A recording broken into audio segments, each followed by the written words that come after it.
ਸਤਨਾਮ ਸ੍ਰੀ ਵਾਹਿਗੁਰੂ ਸਾਹਿਬ JIO. ਇੱਕ ਓੰਕਾਰ ਸਤਨਾਮ ਕਰਤਾ ਪੁਰਖ ਨਿਰਭਉ ਨਿਰਵੈਰ ਅਕਾਲ ਮੂਰਤ ਅਜੂਨੀ ਸੈਭੰ ਗੁਰ ਪ੍ਰਸਾਦ। ਜਪ ਆਦਿ ਸਚ ਜੁਗਾਦ ਸਚ ਹੈ ਭੀ ਸਚ ਨਾਨਕ ਹੋਸੀ ਭੀ ਸਚ। ਨਾਰਾਇਣ ਨਰਪਤ ਨਮਸਕਾਰੈ ਐਸੇ ਗੁਰੂ ਕੋ ਬਲ ਬਲ ਜਾਈਐ ਆਪ ਮੁਕਤ ਮੋਹਿ ਤਾਰੈ। ਕਵਨ ਕਵਨ ਕਵਨ ਗੁਣ ਕਹੀਐ ਅੰਤ ਨਹੀਂ ਕਛ ਪਾਰੈ। ਲਾਖ ਲਾਖ ਲਾਖ ਕਈ ਕੋਰੈ ਕੋ ਹੈ ਐਸੋ ਵਿਚਾਰੈ। ਬਿਸਮ ਬਿਸਮ ਬਿਸਮ ਹੀ ਭਈ ਹੈ ਲਾਲ ਗੁਲਾਲ ਰੰਗਾਰੈ। ਕਹੋ ਨਾਨਕ ਸੰਤਨ ਰਸ ਆਈ ਹੈ ਜਿਉ ਚਾਖ ਗੁੰਗਾ ਮੁਸਕਾਰੈ। ਸਾ ਧਰਤੀ ਭਈ ਹਰਿਆਵਲੀ ਜਿੱਥੇ ਮੇਰਾ ਸਤਿਗੁਰ ਬੈਠਾ ਆਏ। ਸੇ ਜੰਤ ਭਏ ਹਰਿਆਵਲੇ ਜਿਨੀ ਮੇਰਾ ਸਤਿਗੁਰ ਦੇਖਿਆ ਜਾ। ਧੰਨ ਧੰਨ ਪਿਤਾ ਧੰਨ ਧੰਨ ਕੁਲ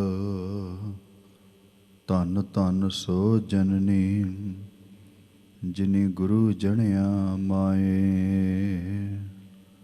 ਧੰਨ ਧੰਨ ਗੁਰੂ ਜਿਨ ਨਾਮ ਆਰਾਧਿਆ ਆਪ ਤਰਿਆ ਜਿਨ ਡਿਠਾ ਤਿਨਾ ਲੈ ਛਡਾਏ।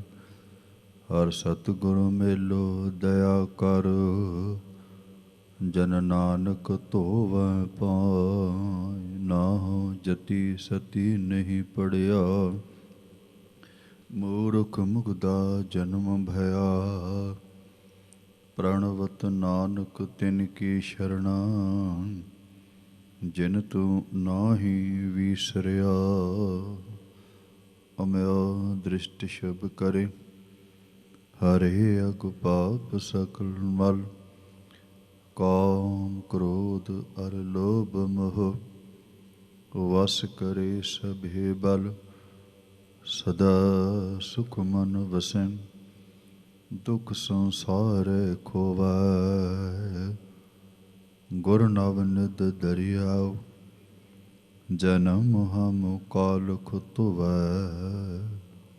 ਸੁ ਕਹੋ ਟਲ ਗੁਰ ਸੇਵੀਐ ਅਹਨਿਸ ਸਹਿਜ ਸੁਭਾਇ।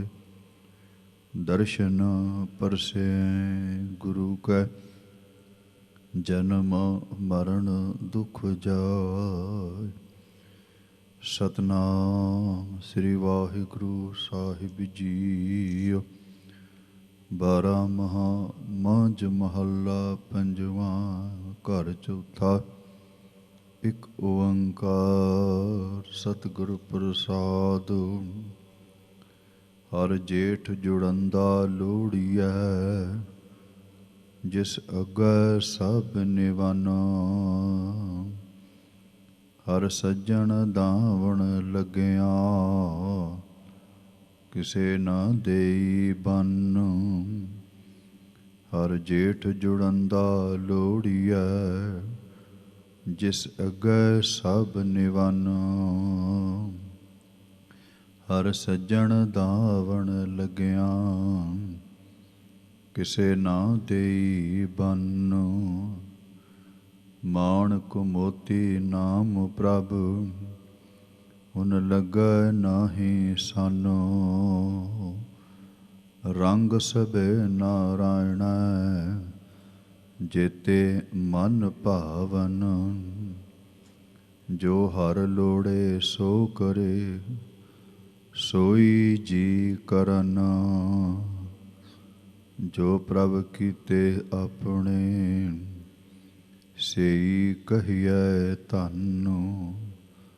ਆਪਨ ਲੀਆ ਜੇ ਮਿਲੈ, ਵਿਛੜ ਕਿਉ ਰੋਵਨ। ਸਾਧੂ ਸੰਗ ਪ੍ਰਾਪਤੇ, ਨਾਨਕ ਰੰਗ ਮਾਣਨ। ਹਰ ਜੇਠ ਰੰਗੀਲਾ ਤਿਸ ਧਣੀ, ਜਿਸ ਕੈ ਭਾਗ ਮਥਨ। ਹਰ ਜੇਠ ਰੰਗੀਲਾ ਤਿਸ ਧਣੀ, ਜਿਸ ਕੈ ਭਾਗ ਮਥਨ। ਵਾਹਿਗੁਰੂ ਜੀ ਕਾ ਖਾਲਸਾ, ਵਾਹਿਗੁਰੂ ਜੀ ਕੀ ਫਤਿਹ। ਜੁਗ ਹੋ ਜੁਗ ਅਟਲ। ਧੰਨ ਧੰਨ ਸਾਹਿਬ ਸ੍ਰੀ ਗੁਰੂ ਗ੍ਰੰਥ ਸਾਹਿਬ ਮਹਾਰਾਜ ਜੀ ਦੀ ਪਾਵਨ ਹਜ਼ੂਰੀ ਅੰਦਰ ਜੁੜ ਬੈਠੀ ਅਤੀ ਸਤਿਕਾਰਯੋਗ ਸਾਧ ਸੰਗਤ ਜੀਓ, ਵੱਡਿਆਂ ਭਾਗਾਂ ਵਾਲੇ ਹੋ। ਹਫ਼ਤਾਵਾਰੀ ਦੀਵਾਨ ਦੇ ਵਿੱਚ ਆਪ ਸੰਗਤਾਂ ਨੇ ਅੰਮ੍ਰਿਤ ਵੇਲੇ ਤੋਂ ਲੈ ਕੇ ਹੁਣ ਤੱਕ ਸਤਿਗੁਰਾਂ ਦੀ ਪਾਵਨ ਗੋਦ ਵਿੱਚ ਜੁੜ ਬੈਠ ਕੇ ਅੰਮ੍ਰਿਤ ਬਾਣੀ ਦੇ ਸ਼ਬਦ ਕੀਰਤਨ ਢਾਡੀ ਵਾਰਾਂ ਸਰਵਣ ਕੀਤੀਆਂ ਨੇ। ਆਪਣੇ ਜੀਵਨ ਨੂੰ ਸਫਲਾ ਕਰਨ ਦਾ ਉਪਰਾਲਾ ਉਦਮ ਕੀਤਾ ਹੈ।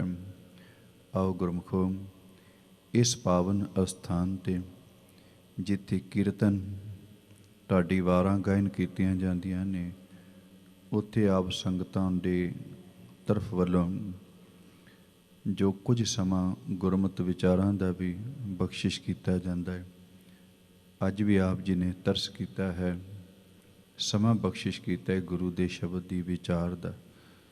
ਆਓ ਗੁਰਮੁਖੋ, ਇੱਕ ਤੇ ਅੱਜ ਅਸੀਂ ਧੰਨ ਧੰਨ ਸਾਹਿਬ ਸ੍ਰੀ ਗੁਰੂ ਅੰਗਦ ਦੇਵ ਮਹਾਰਾਜ, ਦੀਨ ਦੁਨੀਆ ਦੇ ਮਾਰਗ ਸੱਚੇ ਪਾਤਸ਼ਾਹ, ਉਹਨਾਂ ਦਾ ਪ੍ਰਕਾਸ਼ ਦਿਹਾੜਾ, ਆਗਮਨ ਪੁਰਬ, ਜੋ ਪਿਛਲੇ ਦਿਨਾਂ ਵਿੱਚ ਭਾਵ ਇਸੇ ਵੀਕ ਵਿੱਚ ਲੰਘਿਆ, ਉਸ ਸੰਬੰਧ ਦੇ ਵਿੱਚ ਅੱਜ ਦੇ ਦੀਵਾਨ ਸੱਜੇ ਨੇ।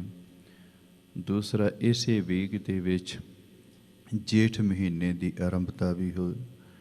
ਸੰਗਰਾਂਦ ਵਾਲੇ ਦਿਨ ਹਰੇਕ ਸਿੱਖ ਦੇ ਅੰਦਰ ਇਹ ਭਾਵਨਾ ਹੁੰਦੀ ਵੀ ਅੱਜ ਸੰਗਰਾਂਦ ਦੇ ਗੁਰੂ ਘਰ ਦੇ ਵਿੱਚ ਜ਼ਰੂਰ ਪਹੁੰਚਿਆ ਜਾਏ, ਮੱਥਾ ਟੇਕਿਆ ਜਾਏ, ਤਾਂ ਕਿ ਸਾਰਾ ਮਹੀਨਾ ਜਿਹੜਾ ਹੈ ਉਹ ਸਾਡਾ ਸੁੱਖ ਦੇ ਨਾਲ ਲੰਘ ਜਾਏ, ਬਤੀਤ ਹੋ ਜਾਏ। ਬਹੁਤ ਚੰਗੀ ਗੱਲ ਹੈ ਗੁਰਮੁਖੋ। ਚਲੋ, ਜਿਸ ਸਮੇਂ ਵੀ ਗੁਰੂ ਦੀ ਗੋਦ ਵਿੱਚ ਆਇਆ ਜਾਏ, ਮੇਰੇ ਸਤਿਗੁਰਾਂ ਦੀਆਂ ਬਖਸ਼ਿਸ਼ਾਂ ਰਹਿਮਤਾਂ ਲਈਆਂ ਜਾਣ। ਆਓ, ਜਿੱਥੇ ਸੰਗਰਾਂਦ ਦੇ ਮਹੀਨੇ ਦੀ ਵਿਚਾਰ ਕਰਨੀ, ਉੱਥੇ ਧੰਨ ਗੁਰੂ ਅੰਗਦ ਦੇਵ ਮਹਾਰਾਜ ਜੀ ਦੇ ਪ੍ਰਕਾਸ਼ ਦਿਹਾੜੇ ਦੇ ਸੰਬੰਧ ਦੇ ਵਿੱਚ ਵੀ ਆਪ ਸੰਗਤਾਂ ਨਾਲ ਵਿਚਾਰਾਂ ਸਾਂਝੀਆਂ ਕਰਨੀਆਂ ਨੇ। ਇੱਕ ਵਾਰੀ ਮਨ ਬਿਰਤੀਆਂ ਜ਼ਰੂਰ ਇਕਾਗਰ ਕਰ ਲਈਏ। ਰਸਨਾ ਦੀ ਪਵਿੱਤਰਤਾ ਵਾਸਤੇ, ਮਨ ਦੀ ਇਕਾਗਰਤਾ ਵਾਸਤੇ ਇੱਕ ਵਾਰੀ ਕਰੋ ਕਿਰਪਾ, ਦਿਓ ਅਸੀਸ ਤੇ ਆਖੋ ਜੀ ਸਤਿਨਾਮ ਸ੍ਰੀ ਵਾਹਿਗੁਰੂ ਸਾਹਿਬ ਜੀ।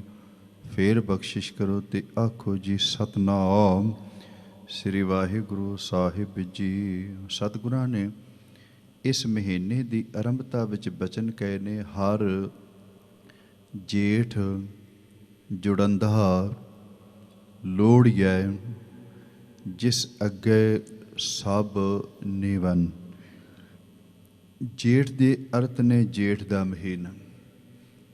ਇੱਕ ਵਿਦਵਾਨ ਨੇ ਜੇਠ ਦੇ ਅਰਥ ਕੀਤੇ ਨੇ ਵੱਡਾ। ਜਿਵੇਂ ਆਪਾਂ ਪਿੰਡਾਂ ਦੇ ਵਿੱਚ ਇੱਕ ਸ਼ਬਦ ਵਰਤਦੇ ਹਾਂ, ਜਦੋਂ ਕਿਤੇ ਦੋ ਭਰਾਵਾਂ ਦੀ ਸ਼ਾਦੀ ਹੁੰਦੀ ਤੇ ਜਿਹੜਾ ਛੋਟਾ ਭਰਾ ਹੈ ਨਾ, ਉਹਦੇ ਘਰ ਵਾਲੀ ਆਪਣੇ ਪਤੀ ਦੇ ਵੱਡੇ ਭਰਾ ਨੂੰ ਜੇਠ ਕਹਿੰਦੀ। ਇਹ ਸਾਡਾ ਪੰਜਾਬੀ ਕਲਚਰ ਹੈ। ਉਸ ਜੇਠ ਦੇ ਵੀ ਅਰਥ ਕੀਤੇ ਨੇ ਵੀ ਵੱਡਾ ਸੀ, ਉਹਨੂੰ ਜੇਠ ਆਖਿਆ। ਇੱਕ ਸਾਡੇ ਪੰਜਾਬੀ ਕਲਚਰ ਦੇ ਵਿੱਚ ਹੋਰ ਗੱਲ ਬਹੁਤ ਮਸ਼ਹੂਰ ਹੈ ਵੀ ਜਦੋਂ ਘਰ ਦੇ ਵਿੱਚ ਪਹਿਲਾ ਬੱਚਾ ਪੈਦਾ ਹੁੰਦਾ ਹੈ ਨਾ, ਘਰ ਦੇ ਵਿੱਚ, ਉਹਨੂੰ ਜੇਠਾ ਪੁੱਤਰ ਆਖਿਆ ਜਾਂਦਾ। ਜੇਠਾ ਪੁੱਤਰ, ਉਹਦੇ ਵੀ ਅਰਥ ਨੇ ਵੀ ਪਹਿਲਾ ਵੱਡਾ ਪੁੱਤਰ ਘਰ ਦੇ ਵਿੱਚ ਪੈਦਾ ਹੈ। ਇੱਥੇ ਵਿਦਵਾਨਾਂ ਨੇ ਇਹਦੇ ਦੋ ਅਰਥ ਕੀਤੇ। ਇੱਕ ਵਿਦਵਾਨ ਨੇ ਤੇ ਇਹਦੇ ਅਰਥ ਕੀਤੇ ਨੇ ਜੇਠ ਭਾਵ ਜੇਠ ਦਾ ਮਹੀਨਾ ਆਰੰਭ ਹੋਇਆ ਤੇ ਉਹਦੇ ਨਾਲ ਹਰ ਸ਼ਬਦ ਲਾ ਦਿੱਤਾ। ਧੰਨ ਗੁਰੂ ਅਰਜਨ ਦੇਵ ਮਹਾਰਾਜ ਜੀ ਕਹਿੰਦੇ ਨੇ ਅੱਜ ਜੇਠ ਦਾ ਮਹੀਨਾ ਆਰੰਭ ਹੋਇਆ, ਸਜਣਾ ਤੂੰ ਗੁਰੂ ਨਾਨਕ ਦੇ ਘਰ ਦੇ ਵਿੱਚ ਗੁਰੂ ਦਾ ਉਪਦੇਸ਼ ਸੁਣਨ ਵਾਸਤੇ ਆਇਆ। ਆ ਸੁਣ ਫਿਰ ਜੇਠ ਦਾ ਮਹੀਨਾ ਕੀ ਆਂਦਾ। ਮਹਾਰਾਜ ਜੀ ਕਹਿੰਦੇ ਨੇ ਹਰ ਜੇਠ, ਹਰ ਦੇ ਅਰਥ ਨੇ ਹਰੀ ਪਰਮਾਤਮਾ, ਜੇਠ ਦੇ ਉਹਨੇ ਅਰਥ ਕੀਤੇ ਨੇ ਵੱਡਾ। ਸੰਸਾਰ ਵਿੱਚ ਸਭ ਤੋਂ ਵੱਡਾ ਕੋਈ ਹੈ ਤੇ ਇੱਕ ਪਰਮਾਤਮਾ, ਉਹਦੀ ਬਰਾਬਰੀ ਕਰਨ ਵਾਲਾ ਕੋਈ ਨਹੀਂ। ਇਸੇ ਕਰਕੇ ਮਹਾਰਾਜ ਜੀ ਨੇ ਬਾਣੀ ਵਿੱਚ ਬਚਨ ਕਹਿੰਦੇ ਸੁਣ ਵੱਡਾ ਆਖੇ ਸਭ ਕੋਇ। ਕੇਵੜ ਵੱਡਾ, ਕਿੰਨਾ ਕੁ ਵੱਡਾ ਹੈ। ਮਹਾਰਾਜ ਕਹਿਣ ਲੱਗੇ ਡੀਠਾ ਹੋਏ, ਜਿਨ੍ਹਾਂ ਨੇ ਵੇਖਿਆ। ਡੀਠਾ ਦੇ ਅਰਥ ਹੁੰਦੇ ਨੇ ਵੇਖਣਾ। ਜਿਨ੍ਹਾਂ ਨੇ ਆਪਣੇ ਨੇਤਰਾਂ ਨਾਲ ਵੇਖ ਹੀ ਲਿਆ ਉਹ ਹੀ ਦੱਸ ਸਕਦੇ ਨੇ ਵੀ ਪਰਮਾਤਮਾ ਕਿੰਨਾ ਕੁ ਵੱਡਾ ਹੈ, ਪਰਮਾਤਮਾ ਕਿੰਨਾ ਕੁ ਬੇਅੰਤ ਹੈ। ਮਹਾਰਾਜ ਜੀ ਕਹਿੰਦੇ ਨੇ ਹਰ ਜੇਠ ਜੁੜਨ ਦਾ ਲੋੜੀਐ ਬੰਦਿਆ, ਉਸ ਵੱਡੇ ਪਰਮਾਤਮਾ ਹਰੀ ਦੇ ਚਰਨਾਂ ਵਿੱਚ ਜੋੜਨਾ ਲੋਚ, ਜੁੜਨਾ ਉਹਦੇ ਨਾਲ, ਉਹਦੇ ਵਾਹਿਗੁਰੂ ਦੇ ਚਰਨਾਂ ਨਾਲ ਆਪਣੇ ਆਪ ਨੂੰ ਅਪੇਧ ਕਰ ਲੈਣਾ, ਲੀਨ ਕਰ ਲੈਣਾ। ਪੁੱਛਿਆ ਜੀ ਕਿਹੜਾ ਪਰਮਾਤਮਾ? ਮਹਾਰਾਜ ਕਹਿਣ ਲੱਗੇ ਜਿਸ ਅੱਗੇ ਸਭ ਨਿਵਨ, ਉਹ ਪਰਮਾਤਮਾ ਜਿਸ ਵੱਡੇ ਪਰਮਾਤਮਾ ਦੇ ਚਰਨਾਂ ਵਿੱਚ ਸਾਰੇ ਲੋਕ ਨਿਵਦੇ ਨੇ। ਨਿਵਣ ਤੋਂ ਅਰਥ ਝੁਕਦੇ ਨੇ, ਝੁਕਣ ਦਾ ਭਾਵ ਉਹਨੂੰ ਨਮਸਕਾਰਾਂ ਕਰਦੇ। ਜਿਹੜੇ ਉਸ ਵੱਡੇ ਪਰਮਾਤਮਾ ਦੇ ਬਣਾਈ ਹੋਈ ਮਰਿਆਦਾ ਹੁਕਮ ਵਿੱਚ ਚੱਲਦੇ ਨੇ, ਜਿਹੜੇ ਉਹਦੇ ਚਰਨਾਂ ਵਿੱਚ ਝੁਕ ਰਹੇ ਨੇ, ਜਿਹੜੇ ਯਾਦ ਕਰ ਰਹੇ ਨੇ। ਕਹਿਣ ਲੱਗੇ ਸਾਰੀ ਕਾਇਨਾਤ ਜਿਸ ਵੱਡੇ ਪਰਮਾਤਮਾ ਦੇ ਹੁਕਮ ਦੇ ਵਿੱਚ ਚੱਲ ਰਹੀ ਹੈ, ਉਹਦੇ ਅੱਗੇ ਨਿਵਦੇ ਨੇ। ਉਹ ਬੰਦਿਆ ਅੱਜ ਜੇਠ ਦਾ ਮਹੀਨਾ ਆਰੰਭ ਹੋਇਆ ਹੀ। ਮਹਾਰਾਜ ਕਹਿਣ ਲੱਗੇ ਮੈਂ ਸਿੱਖਾ ਤੈਨੂੰ ਵੀ ਕਹਿਣਾ, ਤੂੰ ਵੀ ਉਸ ਵੱਡੇ ਪਰਮਾਤਮਾ ਦੇ ਚਰਨਾਂ ਵਿੱਚ ਜੁੜ ਜਾ, ਉਹਦੇ ਚਰਨਾਂ ਵਿੱਚ ਝੁਕ ਜਾ। ਤੇ ਤੁਸੀਂ ਸਵਾਲ ਕਰੋਗੇ ਵੀ ਕੌਣ ਕੌਣ ਪਰਮਾਤਮਾ ਦੇ ਚਰਨਾਂ ਵਿੱਚ ਝੁਕ ਰਹੇ ਹਨ, ਕਿਹੜੇ ਉਹਦੇ ਸਾਹਮਣੇ ਨਿਵ ਰਹੇ ਨੇ, ਕਿਹੜੇ ਦੇ ਹੁਕਮ ਵਿੱਚ ਚੱਲ ਰਹੇ ਹਨ। ਜਪਜੀ ਸਾਹਿਬ ਦੀ ਇੱਕ ਪੌੜੀ ਵਿੱਚ ਮਹਾਰਾਜ ਜੀ ਨੇ ਜ਼ਿਕਰ ਕੀਤਾ ਹੈ, ਉਸ ਵੱਡੇ ਪਰਮਾਤਮਾ ਦੀ ਮਾਨੋ ਵਿਆਖਿਆ ਕਰ ਦਿੱਤੀ। ਉੱਥੇ ਮਹਾਰਾਜ ਜੀ ਨੇ ਜ਼ਿਕਰ ਕੀਤਾ ਹੁਕਮੀ ਹੋਵਨ ਆਕਾਰ, ਹੁਕਮ ਨਾ ਕਹਿਆ ਜਾਈ, ਹੁਕਮੀ ਹੋਵਣ ਜੀ, ਹੁਕਮ ਮਿਲੇ ਵਡਿਆਈ, ਹੁਕਮੀ ਉੱਤਮ ਨੀਚ, ਹੁਕਮ ਲਿਖ ਦੁੱਖ ਸੁਖ ਪਾਈਐ, ਇੱਕ ਨਾ ਹੁਕਮੀ ਬਖਸ਼ੀਸ਼, ਇੱਕ ਹੁਕਮੀ ਸਦਾ ਭਵਾਈਏ। ਹੁਕਮੇ ਅੰਦਰ ਸਭ ਕੋ ਹਰ ਜੇਠ ਜੁੜੰਦਾ ਲੋੜੀਏ। ਹੁਕਮੇ ਅੰਦਰ ਸਭ ਕੋ, ਜਿਹੜੇ ਪਰਮਾਤਮਾ ਦੇ ਹੁਕਮ ਵਿੱਚ ਸਾਰਾ ਸੰਸਾਰ ਚੱਲ ਰਿਹਾ ਹੈ, ਜਿਸ ਪਰਮਾਤਮਾ ਦੇ ਹੁਕਮ ਵਿੱਚ ਸਾਰੀ ਕਾਇਨਾਤ ਚੱਲ ਰਹੀ ਹੈ। ਕਹਿਣ ਲੱਗੇ ਤੂੰ ਵੀ ਉਸ ਪਰਮਾਤਮਾ ਦੇ ਹੁਕਮ ਵਿੱਚ ਚੱਲ ਕੇ ਉਸ ਪਰਮਾਤਮਾ ਦੇ ਚਰਨਾਂ ਨਾਲ ਜੁੜ ਜਾ, ਉਹਦੇ ਅੱਗੇ ਝੁਕ ਜਾ। ਹੁਕਮੀ ਹੋਵਨ ਆਕਾਰ ਹੁਕਮ ਨਾ ਕਹਿਆ ਜਾਈ, ਹੁਕਮੀ ਹੋਵਣ ਜੀ ਹੁਕਮ ਲੈ ਵਡਿਆਈ, ਹੁਕਮੀ ਉੱਤਮ ਨੀਚ, ਹੁਕਮ ਲਿਖ ਦੁੱਖ ਸੁਖ ਪਾਈਐ, ਇੱਕ ਨਾ ਹੁਕਮੀ ਬਖਸ਼ੀਸ਼, ਇੱਕ ਹੁਕਮੀ ਸਦਾ ਭਵਾਈਐ। ਹੁਕਮੇ ਅੰਦਰ ਸਭ ਕੋ ਬਾਹਰ ਹੁਕਮ ਨਾ ਕੋਏ, ਨਾਨਕ ਹੁਕਮੇ ਜੇ ਬੁਝੇ ਤਾਂ ਹਉਮੈ ਕਹੇ ਨਾ ਕੋਈ। ਕਿਹੜਾ ਕਿਹੜਾ ਪਰਮਾਤਮਾ ਦੇ ਚਰਨਾਂ ਵਿੱਚ ਝੁਕ ਰਿਹਾ ਹੈ, ਕਿਹੜਾ ਨਿਭ ਰਿਹਾ ਹੈ। ਤੁਸੀਂ ਰਹਿਰਾਸ ਸਾਹਿਬ ਦੀ ਇੱਕ ਪੌੜੀ ਪੜ੍ਹਦੇ ਹੋ ਨਾ, ਜਪਜੀ ਸਾਹਿਬ ਦੇ ਵਿੱਚ ਵੀ ਉਹ ਪੌੜੀ ਨੂੰ ਪੜ੍ਹਦੇ ਹੋ, ਵੇਖੋ ਉਹਦੇ ਵਿੱਚ ਇਕੱਲੇ ਬੰਦੇ ਦੀ ਗੱਲ ਨਹੀਂ ਕੀਤੀ, ਉਹਦੇ ਵਿੱਚ ਸਾਰੀਆਂ ਤਾਕਤਾਂ ਦੀ ਗੱਲ ਕਰ ਦਿੱਤੀ। ਗਾਵਣ ਤੁਧਨੋਂ ਪਵਨ ਪਾਣੀ ਵੈ ਸੰਤਰ। ਹੁਣ ਪਵਨ ਤੇ ਪਾਣੀ, ਆ ਜਿਹੜੀ ਹਵਾ ਚੱਲ ਰਹੀ ਹੈ ਨਾ, ਧੰਨ ਗੁਰੂ ਨਾਨਕ ਦੇਵ ਮਹਾਰਾਜ ਜੀ ਕਹਿਣ ਲੱਗੇ ਇਹ ਵੀ ਉਸ ਪਰਮਾਤਮਾ ਦੇ ਚਰਨਾਂ ਵਿੱਚ ਝੁਕੀ ਹੈ। ਝੁਕਣ ਤੋਂ ਭਾਵ ਉਹਦੇ ਹੁਕਮ ਵਿੱਚ ਚੱਲ ਰਹੀ ਹੈ। ਕਹਿਣ ਲੱਗੇ ਆ ਪੂਰੀ ਧਰਤੀ ਨੂੰ 4 ਚੁਫੇਰੇ 7 ਸਮੁੰਦਰਾਂ ਦੇ ਪਾਣੀ ਨੇ ਘੇਰ ਛੱਡਿਆ। ਕਹਿਣ ਲੱਗੇ ਇਹ 7 ਸਮੁੰਦਰਾਂ ਦਾ ਪਾਣੀ, ਲੱਖਾਂ ਦਰਿਆ ਚੱਲ ਰਹੇ ਨੇ, ਇਹ ਵੀ ਵਾਹਿਗੁਰੂ ਦੇ ਹੁਕਮ ਅੱਗੇ ਹੱਥ ਜੋੜ ਕੇ ਖਲੋਤੇ ਨੇ, ਭਾਵ ਇਹ ਵੀ ਉਹਦੇ ਹੁਕਮ ਵਿੱਚ ਚੱਲ ਰਹੇ ਨੇ।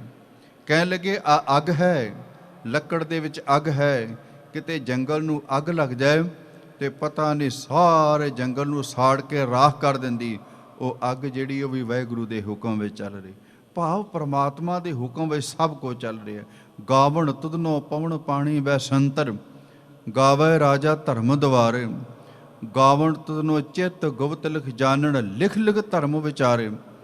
ਗਾਵਣ ਤੁਧਨੋ ਈਸ਼ਰ ਬ੍ਰਹਮਾ ਦੇਵੀ, ਸੋ ਹੁਣ ਤੇਰੇ ਸਦਾ ਸਵਾਰੇ। ਗਾਵਣ ਤੁਧਨੋ ਇੰਦਰ ਇੰਦਰਾਸਨ ਬੈਠੇ, ਦੇਵਤਿਆਂ ਦਰ ਨਾਲੇ। ਗਾਵਣ ਤੁਧਨੋ ਸਿੱਧ ਸਮਾਧੀ ਅੰਦਰ, ਗਾਵਣ ਤੁਧਨੋ ਸਾਧ ਵਿਚਾਰੇ। ਗਾਵਣ ਤੁਧਨੋ ਜਤੀ ਸਤੀ ਸੰਤੋਖੀ, ਗਾਵਣ ਤੁਧਨੋ ਵੀਰ ਕਰਾਰ। ਇਹ ਸਾਰੀਆਂ ਤਾਕਤਾਂ ਜਿਹੜੀਆਂ ਨੇ ਨਾ, ਇਹ ਪਰਮਾਤਮਾ ਦੇ ਚਰਨਾਂ ਵਿੱਚ ਝੁਕੀਆਂ ਨੇ। ਤੇ ਮੇਰੇ ਧੰਨ ਗੁਰੂ ਅਰਜਨ ਦੇਵ ਮਹਾਰਾਜ ਜੀ ਕਹਿੰਦੇ ਨੇ, ਬੰਦਿਆ ਜੇ ਵੱਡੀਆਂ ਵੱਡੀਆਂ ਤਾਕਤਾਂ ਉਸ ਵਾਹਿਗੁਰੂ ਦੇ ਚਰਨਾਂ ਵਿੱਚ ਝੁਕੀਆਂ ਨੇ, ਉਹਦੇ ਚਰਨਾਂ ਨਾਲ ਜੁੜੀਆਂ ਨੇ, ਉਹਦੇ ਹੁਕਮ ਵਿੱਚ ਚੱਲ ਰਹੀਆਂ ਨੇ, ਤੇ ਤੂੰ ਤੇ ਇੱਕ ਛੋਟਾ ਜਿਹਾ ਵਜੂਦ ਹੈ ਤੇਰਾ। ਤੇ ਕਿੰਨਾ ਕੁ ਕੱਦ ਹੈ? ਕਿਸੇ ਦਾ 5 ਫੁੱਟ ਹੈ, ਕਿਸੇ ਦਾ 6 ਫੁੱਟ ਕੱਦ ਹੈ, ਵੱਧ ਤੋਂ ਵੱਧ 7 ਫੁੱਟ ਕੱਦ ਦਾ ਬੰਦਾ ਮਿਲ ਜਾਏਗਾ। ਇੱਕ ਛੋਟੇ ਜਿਹੇ ਵਜੂਦ ਵਾਲਿਆ, ਤੂੰ ਆਪਣੀ ਹਉਮੈ ਨੂੰ ਲੈ ਕੇ ਨਾ ਤੁਰਿਆ ਫਿਰ। ਤੂੰ ਵੀ ਉਸ ਵੱਡੇ ਪਰਮਾਤਮਾ ਦੇ ਚਰਨਾਂ ਵਿੱਚ ਜੁੜ ਜਾ। ਜੁੜਨ ਵਿੱਚ ਆਨੰਦ ਹੈ। ਗੁਰਮੁਖੋ, ਸਿਆਣੇ ਕਹਿੰਦੇ ਨੇ, ਆ ਕਦੀ ਵੇਖੋ ਆਪਾਂ ਘਰਾਂ ਦੇ ਵਿੱਚ ਅੱਗ ਬਾਲਦੇ ਹਾਂ ਨਾ, ਜੇ ਕਿਤੇ ਲੱਕੜਾਂ ਦੀ ਅੱਗ ਬਲੀ ਹੈ ਨਾ, ਤੇ ਲੱਕੜਾਂ ਦੀ ਅੱਗ ਨੂੰ ਤੁਸੀਂ ਧਿਆਨ ਦੇ ਨਾਲ ਵੇਖਿਆ ਜੇ, ਭਾਵੇਂ ਉਹ ਲੱਕੜ ਸੱਜੇ ਡਿੱਗੀ ਪਈ, ਭਾਵੇਂ ਖੱਬੇ ਡਿੱਗੀ ਪਈ, ਜਦੋਂ ਵੀ ਲੱਕੜ ਨੂੰ ਅੱਗ ਲਾਵਾਂਗੇ ਨਾ, ਉਹ ਅੱਗ ਦੀ ਲਾਟ ਜਿਹੜੀ ਹੈ ਨਾ, ਉਹ ਨਾ ਤੇ ਸੱਜੇ ਵੱਲ ਜਾਂਦੀ, ਨਾ ਖੱਬੇ ਵੱਲ, ਉੱਪਰ ਆਕਾਸ਼ ਵੱਲ ਉੱਠਦੀ। ਉਹ ਕਿਸੇ ਨੇ ਸਵਾਲ ਕਰ ਦਿੱਤਾ ਉਸ ਅੱਗ ਨੂੰ ਵੀ ਇਹ ਅੱਗ ਆਕਾਸ਼ ਵੱਲ ਕਿਉਂ ਉੱਠਦੀ? ਘਰ ਦੇ ਵਿੱਚ ਆਪਾਂ ਦੀਵਾ ਬਾਲਦੇ ਹਾਂ ਨਾ, ਦੀਵੇ ਦੀ ਤੁਸੀਂ ਲਾਟ ਨੂੰ ਕਦੀ ਧਿਆਨ ਦੇ ਨਾਲ ਵੇਖੋ। ਦੀਵੇ ਦੀ ਲਾਟ ਨਾ ਤੇ ਖੱਬੇ ਪਾਸੇ ਵੱਲ ਝੁਕੇਗੀ, ਨਾ ਸੱਜੇ ਪਾਸੇ ਵੱਲ, ਉਹ ਬਿਲਕੁਲ ਉੱਚੀ ਆਕਾਸ਼ ਵੱਲ ਉੱਠੇਗੀ। ਜੇ ਕਿਤੇ ਅਸੀਂ ਮੋਮਬੱਤੀ ਬਾਲਦੇ ਨਾ, ਤਾਂ ਤੁਸੀਂ ਮੋਮਬੱਤੀ ਨੂੰ ਸਿੱਧੀ ਬਾਲੋ ਤਾਂ ਵੀ ਉਹਦੀ ਲਾਟ ਉੱਪਰ ਵੱਲ, ਤੇ ਜੇ ਮੋਮਬੱਤੀ ਨੂੰ ਤੁਸੀਂ ਥੱਲੇ ਡੇਗ ਦਿਓਗੇ ਨਾ, ਮੋਮਬੱਤੀ ਤੇ ਥੱਲੇ ਡਿੱਗ ਪਏਗੀ, ਪਰ ਉਹਦੀ ਲਾਟ ਫਿਰ ਵੀ ਡਿੱਗੀ ਹੋਈ ਦੀ ਆਕਾਸ਼ ਵੱਲ ਉੱਠੇਗੀ। ਹੁਣ ਸਵਾਲ ਪੈਦਾ ਹੁੰਦਾ ਵੀ ਇਹ ਇੱਕ ਅੱਗ ਬਲ ਧਰਤੀ ਤੇ ਰਹੀ ਹੈ, ਇਹ ਆਕਾਸ਼ ਵੱਲ ਕਿਉਂ ਉੱਠਦੀ? ਜੇ ਚੁੱਲ੍ਹੇ ਵਿੱਚ ਅੱਗ ਬਾਲੋ, ਉਹ ਵੀ ਆਕਾਸ਼ ਵੱਲ ਉੱਠਦੀ। ਤੇ ਇਹਦੇ ਅਰਥ ਕੀਤੇ ਨੇ ਪ੍ਰਿੰਸੀਪਲ ਗੰਗਾ ਸਿੰਘ ਜੀ ਨੂੰ। ਉਹ ਕਹਿਣ ਲੱਗੇ, ਭਲਿਓ ਇਹ ਅੱਗ ਭਾਵੇਂ ਬਲਦੀ ਧਰਤੀ ਤੇ ਹੈ, ਪਰ ਸੱਚ ਜਾਣੇ ਜੇ ਇਹ ਉੱਠਦੀ ਆਕਾਸ਼ ਵੱਲ ਇਸ ਕਰਕੇ ਹੈ, ਇਹ ਕਹਿੰਦੀ ਮੇਰਾ ਸਰੋਤ ਆਕਾਸ਼ ਵਿੱਚ ਸੂਰਜ ਹੈ, ਮੈਂ ਤੇ ਉਹਦੇ ਨਾਲ ਜੁੜਨਾ ਲੋਚਦੀ ਹਾਂ, ਮੈਂ ਧਰਤੀ ਤੇ ਰਹਿ ਕੇ ਕੀ ਲੈਣਾ। ਦੂਸਰੀ ਉਹਨਾਂ ਨੇ ਉਦਾਹਰਨ ਹੋਰ ਦਿੱਤੀ ਪ੍ਰਿੰਸੀਪਲ ਗੰਗਾ ਸਿੰਘ ਨੇ। ਉਹ ਕਹਿਣ ਲੱਗੇ, ਕਦੀ ਤੁਸੀਂ ਪਾਣੀ ਨੂੰ ਵੇਖਿਆ? ਜਦੋਂ ਪਾਣੀ ਨੂੰ ਆਪਾਂ ਉੱਪਰ ਲਿਜਾਣਾ ਹੁੰਦਾ ਨਾ ਟੈਂਕੀ ਵੱਲ, ਚਲੋ ਇੰਡੀਆ ਦੀ ਗੱਲ ਕਰ ਲਈਏ, ਜਦੋਂ ਪ੍ਰੈਸ਼ਰ ਦੇ ਨਾਲ, ਮੋਟਰ ਦੇ ਨਾਲ ਪਾਣੀ ਨੂੰ ਉੱਪਰ ਖਿੱਚਿਆ ਜਾਂਦਾ, ਉੱਪਰ ਵੱਲ ਲਿਜਾਇਆ ਜਾਂਦਾ, 200 ਫੁੱਟ ਤੱਕ ਪਾਣੀ ਉੱਪਰ ਚਲਾ ਜਾਂਦਾ। 400 ਫੁੱਟ ਤੱਕ ਟੈਂਕੀ ਉੱਪਰ ਰੱਖੀ ਹੋਵੇ ਨਾ ਪਾਣੀ ਦੀ, ਉੱਥੋਂ ਤੱਕ ਪ੍ਰੈਸ਼ਰ ਦੇ ਨਾਲ ਪਾਣੀ ਅਸੀਂ ਉੱਪਰ ਲੈ ਕੇ ਜਾਂਦੇ ਹਾਂ ਆਪਣੇ ਆਪ ਨੂੰ। ਪਰ ਕਹਿਣ ਲੱਗੇ, ਜਦੋਂ ਅਸੀਂ ਉਸ ਨਲ ਨੂੰ ਖੋਲ੍ਹਦੇ ਹਾਂ ਤੇ ਸਾਰਾ ਪਾਣੀ ਭਾਵੇਂ 400 ਫੁੱਟ ਉੱਚਾ ਸੀ ਨਾ, ਉਸ ਨਲਕੇ ਨੂੰ ਖੋਲ੍ਹਣ ਦੀ ਦੇਰ, ਉਸੇ ਵੇਲੇ ਪਾਣੀ ਥੱਲੇ ਵੱਲ ਵਹਿਣਾ ਸ਼ੁਰੂ ਹੋ ਜਾਂਦਾ, ਧਰਤੀ ਵੱਲ ਆਉਣਾ ਸ਼ੁਰੂ ਹੋ ਜਾਂਦਾ। ਕਹਿਣ ਲੱਗੇ, ਕਦੀ ਤੁਸੀਂ ਫੁਹਾਰਿਆਂ ਨੂੰ ਵੇਖਦੇ ਨਾ, ਜਿਵੇਂ ਆਪਾਂ ਗੁਰਦੁਆਰਾ ਸਾਹਿਬ ਦੇ ਨਿਸ਼ਾਨ ਸਾਹਿਬ ਦੇ ਆਸੇ ਪਾਸੇ ਲਾਏ ਨੇ, ਉਹ ਜਦੋਂ ਫੁਹਾਰੇ ਪ੍ਰੈਸ਼ਰ ਦੇ ਨਾਲ ਚੱਲਦੇ ਨੇ ਨਾ, ਮੋਟਰ ਦੇ ਨਾਲ, ਉਹਨਾਂ ਦਾ ਪਾਣੀ ਉੱਚੇ ਵੱਲ ਨੂੰ ਉੱਠਦਾ। ਉਹ ਭਾਵੇਂ 10 ਫੁੱਟ ਉੱਚਾ ਪਾਣੀ ਉੱਠ ਜਾਏ, ਭਾਵੇਂ 20 ਫੁੱਟ ਉੱਚਾ ਪਾਣੀ ਉੱਠ ਜਾਏ, 20 ਫੁੱਟ ਉੱਚਾ ਉੱਠਿਆ ਪਾਣੀ 20 ਪਰਤ ਕੇ ਫਿਰ ਥੱਲੇ ਨੂੰ ਡਿੱਗਦਾ ਆਣ ਕੇ। ਉਹ ਕਹਿਣ ਲੱਗੇ, ਧਰਤੀ ਵੱਲ ਪਾਣੀ ਕਿਉਂ ਆਉਂਦਾ? ਅੱਗ ਆਕਾਸ਼ ਵੱਲ ਉੱਡਦੀ ਹੈ ਤੇ ਪਾਣੀ ਧਰਤੀ ਵੱਲ ਆਉਂਦਾ ਹੈ। ਅੱਗ ਇਸ ਕਰਕੇ ਆਕਾਸ਼ ਵੱਲ ਉੱਠਦੀ। ਉਹ ਕਹਿਣ ਲੱਗੀ, ਮੇਰਾ ਸਰੋਤ, ਮੇਰਾ ਮੂਲ ਆਕਾਸ਼ ਵਿੱਚ ਸੂਰਜ ਹੈ, ਮੈਂ ਜਿੰਨੀ ਦੇਰ ਤੱਕ ਉਹਦੇ ਨਾਲ ਜੁੜਾਂਗੀ ਨਹੀਂ, ਮੈਨੂੰ ਧਰਤੀ ਤੇ ਟਿਕਾ ਨਹੀਂ ਆਉਣਾ। ਉਹ ਇਸ ਕਰਕੇ ਆਕਾਸ਼ ਵੱਲ ਉੱਡਦੀ। ਕਦੀ ਤੁਸੀਂ ਵੇਖੋ ਵੀ ਜਿਸ ਵੇਲੇ ਬਾਰਿਸ਼ ਹੁੰਦੀ, ਤੇ ਬਾਰਿਸ਼ ਹੋਣ ਦਾ ਸਿਸਟਮ ਕੀ ਹੈ? ਗਰਮੀ ਪੈਂਦੀ, ਗਰਮੀ ਦੇ ਨਾਲ ਸਮੁੰਦਰ ਦਾ ਪਾਣੀ ਭਾਫ ਬਣ ਕੇ ਉੱਡਦਾ। ਤੇ ਕਹਿਣ ਲੱਗੇ, ਜਦੋਂ ਪਾਣੀ ਭਾਫ ਬਣ ਕੇ ਬੱਦਲਾਂ ਵਿੱਚ ਉੱਡਦਾ ਹੈ, ਤੇ ਕਿੰਨੇ ਬੱਦਲ ਉੱਚੇ ਚਲੇ ਜਾਂਦੇ। ਪਰ ਜਿਸ ਵੇਲੇ ਬੱਦਲ ਫਟਦੇ ਨੇ, ਜਿਸ ਵੇਲੇ ਮੀਂਹ ਪੈਂਦਾ ਹੈ, ਉਹ ਪਾਣੀ ਕਦੀ ਆਕਾਸ਼ ਵੱਲ ਨਹੀਂ ਜਾਏਗਾ, ਉਹ ਪਾਣੀ ਫਿਰ ਧਰਤੀ ਵੱਲ ਆਏਗਾ। ਉਹ ਪੁੱਛਿਆ, ਸਵਾਲ ਕੀਤਾ ਵੀ ਜੇ ਕਿਤੇ ਮੋਟਰ ਦਾ ਪਾਣੀ ਇੰਨਾ ਉੱਚਾ ਚੁੱਕ ਕੇ ਟੈਂਕੀ ਨੂੰ ਖੋਲਦੇ, ਉਹ ਧਰਤੀ ਵੱਲ, ਜੇ ਕਿਤੇ ਫੁਹਾਰਿਆਂ ਦੇ ਨਾਲ ਪਾਣੀ ਦੀਆਂ ਲਹਿਰਾਂ ਨੂੰ ਉੱਪਰ ਘੱਲਿਆ ਜਾਂਦਾ, ਫਿਰ ਉਹ ਧਰਤੀ ਵੱਲ, ਜੇ ਕਿਤੇ ਬੱਦਲ ਜਿਹੜੇ ਨੇ ਸਮੁੰਦਰ ਤੋਂ ਪਾਣੀ ਚੁੱਕਦੇ ਨੇ, ਮੀਂਹ ਪੈਂਦਾ, ਫਿਰ ਪਾਣੀ ਧਰਤੀ ਵੱਲ, ਉਹ ਪੁੱਛਿਆ ਪਾਣੀ ਤੂੰ ਕਿਉਂ ਧਰਤੀ ਵੱਲ ਬਾਰ-ਬਾਰ ਆਉਣਾ? ਤੇ ਪਾਣੀ ਨੇ ਅੱਗੋਂ ਜਵਾਬ ਦਿੱਤਾ ਸੀ, ਕੀ ਦੱਸਾਂ ਸਜਣਾ, ਮੇਰਾ ਮੂਲ ਸਰੋਤ ਹੈ ਸਮੁੰਦਰ, ਤੇ ਸਮੁੰਦਰ ਧਰਤੀ ਤੇ ਹੀ ਏ। ਕਹਿਣ ਲੱਗੇ ਮੈਂ ਤੇ ਉਹਦੇ ਨਾਲ ਜੁੜਨਾ ਲੋਚਦਾ, ਮੈਂ ਕੀ ਕਰਨਾ ਉੱਚੇ ਆਕਾਸ਼ ਵੱਲ ਜਾ ਕੇ, ਜਿੰਨਾ ਮੈਨੂੰ ਮਰਜ਼ੀ ਉੱਚਾ ਲੈ ਲਾ, ਪਰ ਜਦੋਂ ਮੈਨੂੰ ਤੂੰ ਖੋਲੇਂਗਾ ਛੱਡੇਂਗਾ ਮੈਂ ਆਪਣੇ ਸਮੁੰਦਰ ਵੱਲ ਹੀ ਭਜਾਂਗਾ।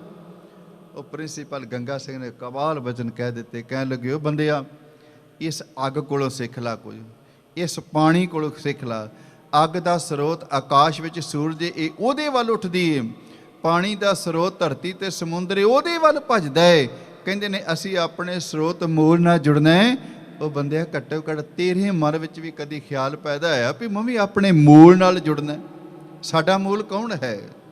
ਪਰਮਾਤਮਾ, ਜਿਹਦਾ ਗੁਰਬਾਣੀ ਵਿੱਚ ਜ਼ਿਕਰ ਆਇਆ, ਮਨ ਤੂੰ ਜੋਤ ਸਰੂਪ ਹੈ, ਆਪਣਾ ਮੂਲ ਪਛਾਣ। ਉਹ ਬੰਦਿਆ ਆਪਣੇ ਮੁੱਢ ਦੀ ਪਹਿਚਾਣ ਕਰ, ਕਿੱਥੋਂ ਤੂੰ ਆਇਆ, ਤੈਨੂੰ ਕਿੰਨੇ ਭੇਜਿਆ ਹੈ, ਕਿੰਨੇ ਬਣਾਇਆ ਹੈ? ਪਰਮਾਤਮਾ ਭੇਜਣ ਵਾਲਾ ਨਾ ਸਾਨੂੰ। ਪਰਮਾਤਮਾ ਨੇ ਧਰਤੀ ਤੇ ਭੇਜਿਆ, ਮਨੁੱਖਾ ਜਨਮ ਦਿੱਤਾ ਹੈ। ਤੇ ਜੇ ਪਰਮਾਤਮਾ ਨੇ ਤੈਨੂੰ ਬਣਾ ਕੇ ਭੇਜਿਆ ਹੈ ਤੇ ਉਹਦੇ ਨਾਲ ਦੂਰ ਨਾ ਭੱਜ, ਦੂਰ ਭੱਜੇਗਾ ਤੇ ਦੁਖੀ ਹੋਏਗਾ। ਕਹਿਣ ਲੱਗੇ ਉਸ ਪਰਮਾਤਮਾ ਦੇ ਚਰਨਾਂ ਨਾਲ ਜੁੜ। ਜੁੜਨ ਵਾਲਿਆਂ ਦੇ ਅੰਦਰ ਆਨੰਦ ਜੇ, ਜੁੜਨ ਵਾਲਿਆਂ ਦੇ ਅੰਦਰ ਖੇੜਾ ਜੇ।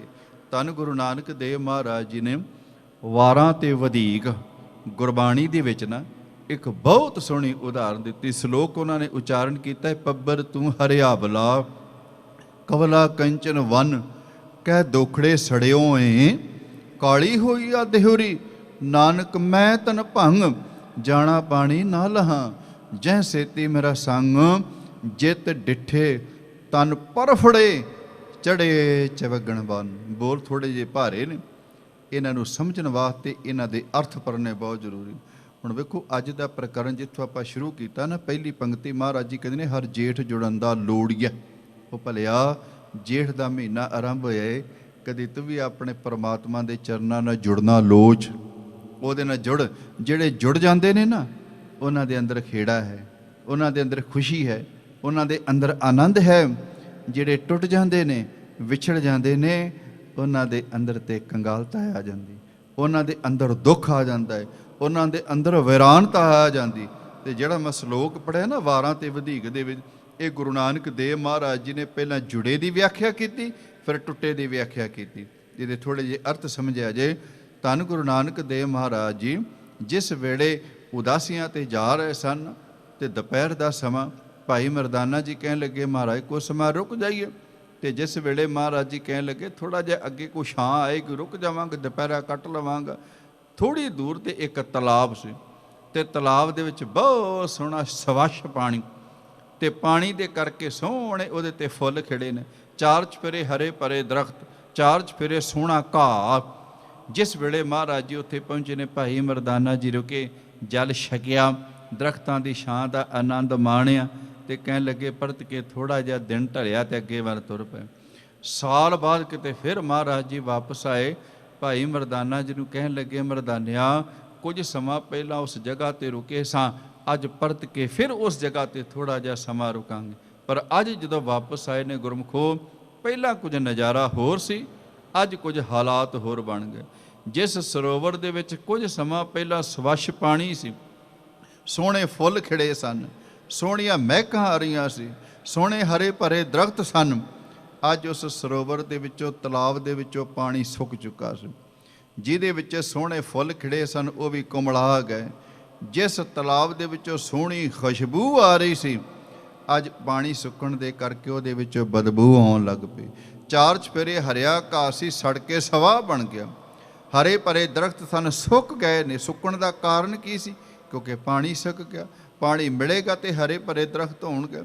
ਜਦੋਂ ਗੁਰੂ ਨਾਨਕ ਦੇਵ ਮਹਾਰਾਜ ਜੀ ਆਏ, ਭਾਈ ਮਰਦਾਨਾ ਜੀ ਨੇ ਮਹਾਰਾਜ ਜੀ ਨੂੰ ਪੁੱਛਿਆ, ਮਹਾਰਾਜ ਇਹ ਕੀ ਭਾਣਾ ਵਾਪਰ ਗਿਆ? ਕੁਝ ਸਮਾਂ ਪਹਿਲਾਂ ਐਸਾ ਬੜਾ ਸੋਹਣਾ ਸੁਹੱਪਣ ਸੀ ਇਹਦੇ ਤੇ, ਅੱਜ ਸਭ ਕੁਝ ਵਿਰਾਨਤਾ ਵਿੱਚ ਬਦਲ ਗਿਆ। ਕਾਰਨ ਕੀ? ਮਹਾਰਾਜ ਕਹਿਣ ਲੱਗੇ ਆਪਾਂ ਇਹਨੂੰ ਪੁੱਛ ਲੈਨੇ। ਉਸ ਤਲਾਬ ਦੇ ਨਾਲ ਗੱਲਬਾਤ ਕਰਕੇ ਮਹਾਰਾਜ ਜੀ ਨੇ ਪੁੱਛਿਆ, ਭਲਿਆ ਕੁਝ ਸਮਾਂ ਪਹਿਲਾਂ ਐਸਾ ਇੰਨਾ ਖੇੜਾ ਸੀ, ਸਵੱਛ ਪਾਣੀ ਸੀ, ਅੱਜ ਵਿਰਾਨਤਾ ਦਾ ਕਾਰਨ ਕੀ ਬਣ ਗਿਆ? ਤੇ ਉਸ ਪੱਬਰ ਨੇ, ਤਲਾਬ ਨੇ ਅੱਗੋਂ ਜਵਾਬ ਦਿੱਤਾ ਸੀ, ਬਾਬਾ ਇਹ ਸਾਰੇ ਵਿਛੋੜੇ ਦੇ ਕਰਕੇ ਪਾਰ ਹੋ ਗਿਆ। ਪੁੱਛਿਆ ਜੀ ਕੀ ਭਾਣਾ ਵਾਪਰ ਗਿਆ? ਕਹਿਣ ਲੱਗੇ ਵਿਛੋੜਾ ਕਿਹਦੇ ਨਾਲੋਂ ਪੈ ਗਿਆ? ਉਹਨੇ ਜਵਾਬ ਦਿੱਤਾ, ਮੇਰੇ ਸੁਣੋ, ਨੇੜੇ ਇੱਕ ਦਰਿਆ ਨਿਕਲਦਾ, ਦਰਿਆ ਦੇ ਨਾਲ ਮੈਂ ਜੁੜਿਆ ਸਾਂ, ਉਹਦੇ ਵਿੱਚੋਂ ਸਵੱਛ ਪਾਣੀ ਲੈਂਦਾ ਸਾਂ। ਕਹਿਣ ਲੱਗੇ ਮੇਰੇ ਮਨ ਦੇ ਵਿੱਚ ਇੱਕ ਦਿਨ ਹੰਕਾਰ ਪੈਦਾ ਹੋ ਗਿਆ ਵੀ ਸਾਰਾ ਖੇੜਾ ਮੇਰੇ ਕਰਕੇ ਹੈ, ਮੈਨੂੰ ਦਰਿਆ ਦੀ ਕੀ ਲੋੜ, ਮੈਨੂੰ ਆਪਣੇ ਅਸਲੀ ਦੀ ਕੀ ਲੋੜ। ਕਹਿਣ ਲੱਗੇ ਮੈਂ ਹੰਕਾਰੀ ਬਣ ਕੇ ਉਹਦੇ ਨਾਲ ਨਾਤਾ ਤੋੜ ਲਿਆ। ਜਿਸ ਵੇਲੇ ਨਾਤਾ ਤੋੜ ਲਿਆ ਏ, ਸਵੱਛ ਪਾਣੀ ਮਿਲਣਾ ਬੰਦ ਹੋ ਗਿਆ ਏ, ਪਾਣੀ ਜਿਹੜਾ ਮੇਰੇ ਵਿੱਚ ਸੀ ਸੁੱਕ ਕੇ ਸਵਾਹ ਬਣ ਗਿਆ। ਕਹਿਣ ਲੱਗੇ ਇਸ ਪਾਣੀ ਦੇ ਸੁੱਕਣ ਕਰਕੇ ਮੇਰੇ ਵਿੱਚ ਖਿੜੇ ਹੋਏ ਫੁੱਲ ਵੀ ਸੁੱਕ ਗਏ ਨੇ, ਹਰਿਆ ਕਾਸੀਓ ਵੀ ਸੁੱਕ ਗਿਆ ਹੈ, ਦਰਖਤ ਵੀ ਸੁੱਕ ਗਏ। ਬਾਬਾ ਇਹ ਵਿਛੋੜੇ ਨੇ ਸਾਰਾ ਕੁਝ ਵਿਰਾਨਤਾ ਵਿੱਚ ਬਦਲ ਦਿੱਤਾ ਹੈ। ਮੇਰੇ ਧੰਨ ਗੁਰੂ ਨਾਨਕ ਦੇਵ ਮਹਾਰਾਜ ਜੀ ਕਹਿਣ ਲੱਗੇ, ਮਰਦਾਨਿਆਂ, ਇੱਕ ਤਲਾਬ ਆਪਣੇ ਅਸਲੇ ਨਾਲੋਂ ਟੁੱਟ ਗਿਆ ਏ, ਇਹਦੇ ਅੰਦਰ ਦੀ ਵਿਰਾਨਤਾ ਵੇਖੀ ਨਹੀਂ ਜਾਂਦੀ, ਇਹ ਵਿਚਾਰਾ ਉਜੜ ਗਿਆ ਏ, ਇਹਦੀ ਤਬਾਹੀ ਹੋ ਗਈ। ਉਹ ਭਲਿਆ ਜੇ ਬੰਦਾ ਆਪਣੇ ਮੂਲ ਨਾਲ ਟੁੱਟ ਜਾਏਗਾ ਤੇ ਉਹਦਾ ਕੀ ਹਾਲ ਹੋਏਗਾ।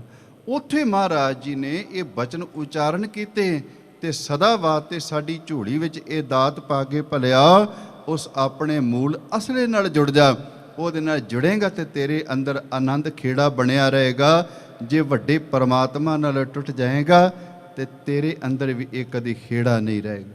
ਉਹ ਹਜੂਰ ਦੇ ਬੋਲ ਨੇ, ਪੱਬਰ ਤੂੰ ਹਰਿਆਵਲਾ, ਵਾਰਾਂ ਤੇ ਵਧੀਕ, ਪੱਬਰ ਤੂੰ ਹਰਿਆਵਲਾ, ਕਵਲਾ ਕੰਚਨ ਵਨ, ਕਹਿ ਦੋਖੜੇ ਸੜਿਓ ਏ, ਕਾਲੀ ਹੋਈਆ ਦਿਹੁਰੀ, ਨਾਨਕ ਮੈਂ ਤਨ ਭੰਗ, ਜਾਣਾ ਪਾਣੀ ਨਾ ਲਹਾਂ, ਜੈ ਸੇਤੀ ਮੇਰਾ ਸੰਗ, ਜਿਤ ਡਿਠੇ ਤਨ ਪਰਫੜੇ, ਚੜੇ ਚਵਗਣ ਵਨ।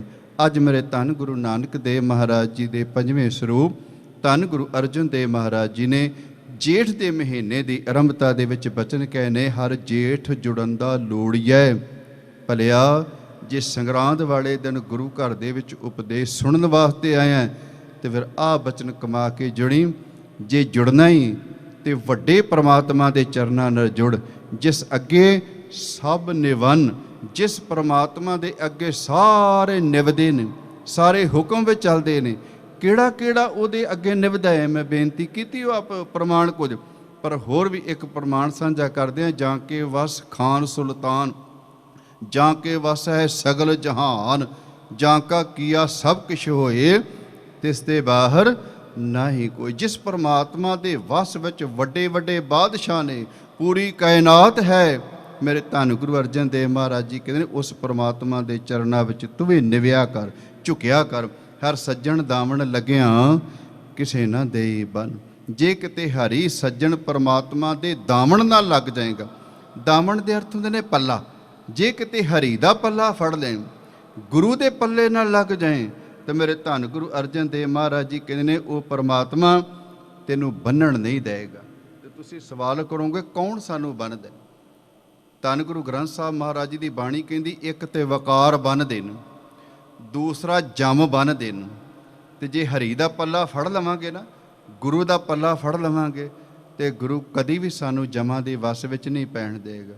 ਗੁਰੂ ਕਦੀ ਵੀ ਸਾਨੂੰ ਵਕਾਰਾਂ ਦੇ ਬੰਨਣ ਵਿੱਚ ਬੰਨਣ ਨਹੀਂ ਦੇਗਾ, ਕਿਉਂਕਿ ਗੁਰੂ ਕੋਲ ਇੰਨੀ ਪਾਵਰ ਹੈ, ਇੰਨੀ ਤਾਕਤ ਹੈ, ਗੁਰੂ ਸਾਡੇ ਸਾਰੇ ਬੰਧਨ ਕੱਟ ਦਿੰਦਾ ਹੈ।